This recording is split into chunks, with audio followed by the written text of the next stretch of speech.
foo kala dhex qaaday dadweynaha degmada Taleex waxaana dadweynahaasi ay kaga dareen celiyeen darajada degmada B waxa ay sheegeen dadweynahaasi inay weli yihiin xisbi xaakamka talada haya taana ay ka codsanayaan madaxweynaha iyo golaha wasiiradiisa iyo dhammaan qaranka inay ku tixgeliyaan hanashada labadii jeer ee boqolkiiba xisbiga talada haatan haya waxaana ay sidoo kale u mahad celiyeen xildhibaanka golaha wakiilada gobolka Xaysimo sidoo kale iyo xildhibaanada kale ee gobolka Sool Togdheer iyo Sanaag u shaqo fiican qabtay isla markaana ilaa ay haatan ay ku taageerayaan waxqabadka deegaankiisa. alxamdulillahi rabbil aalamiin awlan ilaahay mahad iska leh mahad labaad waxaan u celinaynaa xukuumadda Soomaaliland oo ugu horeeyo madaxweynuhu iyo golaha wasiirada golaha baarlamaanka xildhibaanada ka soo baxay deegaanka gobolka Sool iyo Togdheer iyo Sanaagba waxaan leenahay waa mahadsantihiin go'aankii geesinimada lahaa ee aad qaadateen ee ku dallacsiiseen darajada B ee degmada Taleex iyo degmooyinkii kaleba soo dhaweynayna waliba aad u soo dhaweynayna dallacsiinta la dallacsiiyey gobolka Xaysimo oo la dallacsiiyey darajada B أو يسووا هذا الجلسي درجة اللود اللي عسي درجة بي وحويا وحنقول مهد عيلنا مركو دراهي مركو هذا حنقول مهد عيلنا حلوان ذي وحويا ديجان كسر شذي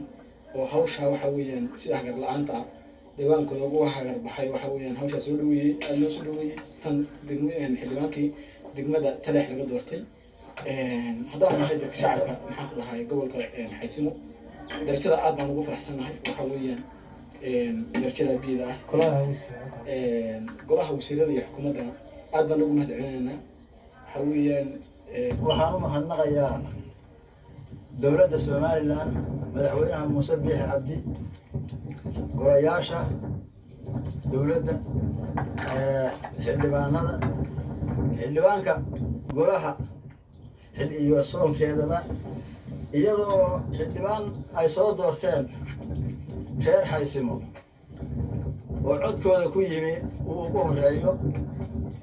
waxqabadkiisa ugu koowaad iyo dowladda isaga iyo dowladda madaxweynihiisa iyo dowladda la hayo waxay u baahan yahay dadweynuhu intaas in loogu daro iyadoo loogu mahadnaqayo dalacaada ay ku sameeyeen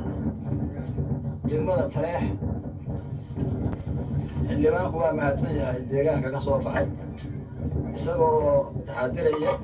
wax badan aan joogin hadda laakiin isagoo muddo yar joogay ay waxyaabihii